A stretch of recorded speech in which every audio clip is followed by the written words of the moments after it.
Doyle's tales of dark fantasy and science fiction illustrate an important and largely overlooked side of his character underneath the professional exterior of a medical doctor.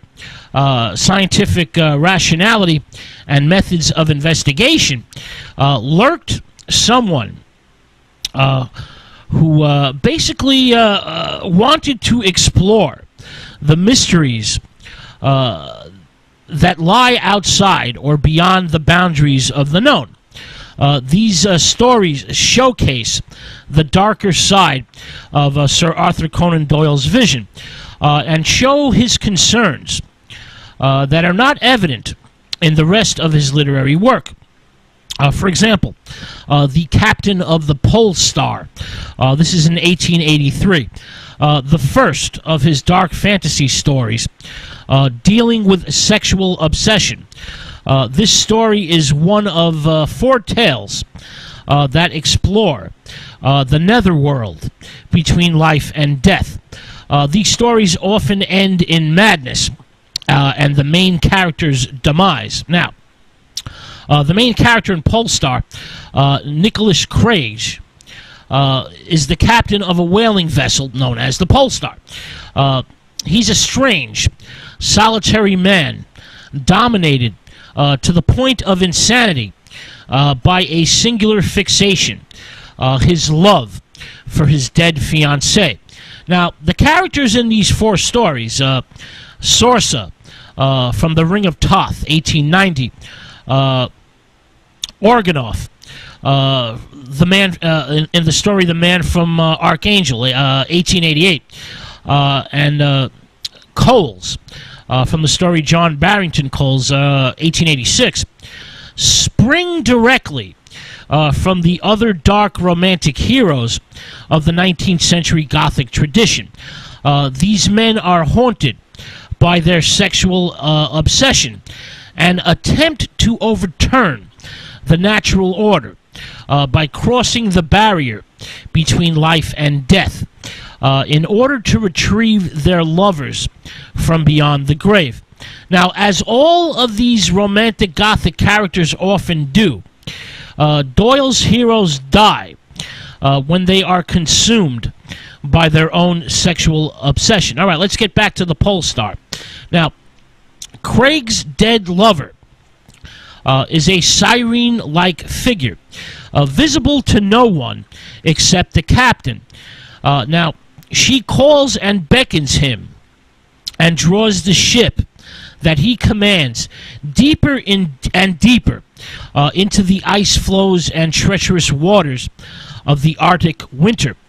Finally, the captain has to keep his long-awaited tryst in a grand finale that's influenced by Mary Shelley's Frankenstein. The captain jumps off the boat and runs across the ice and disappears. The captain's passion transcends the barrier of death itself. For when the crew members find his frozen body, they see the shape of a woman fashioned out of ice crystals, bending over his corpse, trying to kiss him. All right. The dead captain has a bright smile on his frozen lips. His hands are outstretched as though to grasp and hold his spectral lover. Now, Sorsa, in The Ring of Thoth, is reunited with his mummified Egyptian princess lover, Atma, in death. He also finds contentment in death. The close embrace of these 2 dead lovers is separated only with the utmost difficulty. They can't separate them. It's very hard. All right. The Man from Archangel, the character Organoff, is discovered the morning after a fierce storm with a big smile on his face. Organoff is joyful.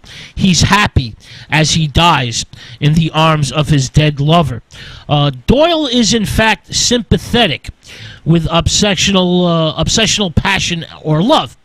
Now, even more terrifying is a story known as John Barrington Coles. This is 1886.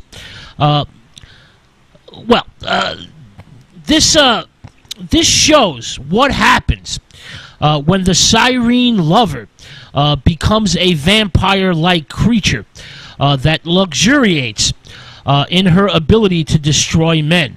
The character is Kate Northcoft, a woman who has many lovers, is extremely beautiful, compelling, and sadistic. She often carries a heavy dog whip.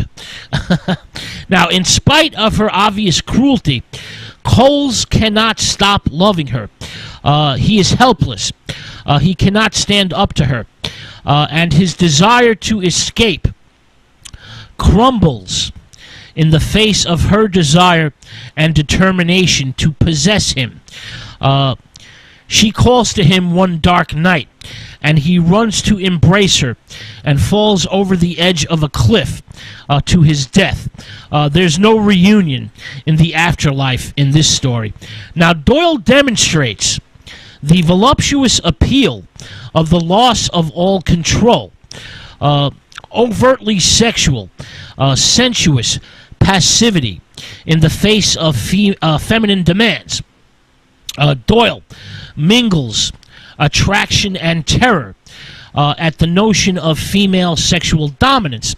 The males are passive victims over a powerful and sometimes evil female sexuality. Now, Doyle's later tales, like Jekyll and Hyde, these characters are divided within themselves. Miss Warrender, in the story Uncle Jeremy's Household, this is 1887. Miss Warrender, is the daughter of an Anglo-Asian marriage, raised in a remote part of India. Miss Warrender has been since childhood an intimate of a secret society of killers. As an adult, she has reverted to her English heritage, and is employed as a much-loved governess of 3 English children. However, in a test of her commitment to the Society of Killers, she murders one of the children.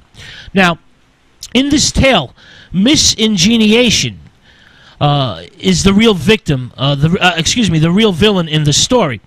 Her evil is cultural, triggered by the deep conflict between her two selves. Another divided protagonist, this time a male one, is found in a pastoral horror. This is 1890. This story is set in an idyllic alpine village. Nature itself, the wind, pine trees, clean air, the towering Alps, acts as a contrast to the evil that has manifested in the village. There's a series of random, senseless murders, apparently the work of an unknown madman. It suddenly strikes the community. Now, the only clue to the identity of the killer is a series of gouges or gashes left on his arm by the nails of one of his intended victims. Now, the denouncement comes when the narrator, who has become friends with the intelligent, sophisticated priest of the village, tells how the priest, raising his arms to bless his parishioners, shows the assembled congregation the imprint of his livid scars upon his wrist. Now, the priest suffers from a homicidal mania and is ultimately not responsible for his actions. In another terrifying tale, Doyle creates an ordinary man living in suburban London who is responsible for his vicious actions. This story is the retirement of Signor Lambert. This is 1898. This story depicts a man obsessed with the outward appearance of things. He believes what he sees, no matter what the meaning of it is. Now, Sir William Spanner is a strong-willed, cold, possessive man with a young and pretty wife.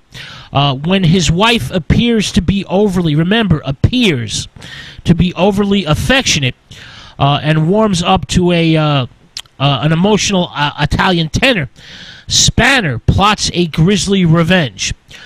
He studies with a throat doctor. He's very, very methodical. He waits his time. He studies with this throat doctor and then gains admittance to Lambert's home. He chloroforms Lambert and severs his vocal cords. The Italian tenor will never sing again. Now, this tale is terrifying because Spanner might live next door to any one of us. He's an ordinary man. The nature of his jealousy, the full consciousness of his horrendous act, basically delineates him as the modern suburban nightmare of evil. Doyle often used terrifying elements in his detective stories. For example, the dog in The Hound of the Baskervilles, but in a rational way, where all the mysteries can be explained. He also wrote many tales of terror, horror, dark fantasy, in which the world is not rational, and the mysteries of the universe cannot be explained, and the supernatural reigned supreme. Now, Doyle was very versatile in his literary work. It's very difficult in so short a time to describe the various sides of Doyle's literary genius. ACD hovers between the darkness of horror and fantasy and light science fiction. For example, The Parasite, a story from 1895, the leeching of human vital energy. Essentially, the parasite is a telepathic vampire in this story. The will of the victim becomes usurped. This is metaphorical for demonic possession and mind control. We have the great Kind Plants Experiment. This is 1890.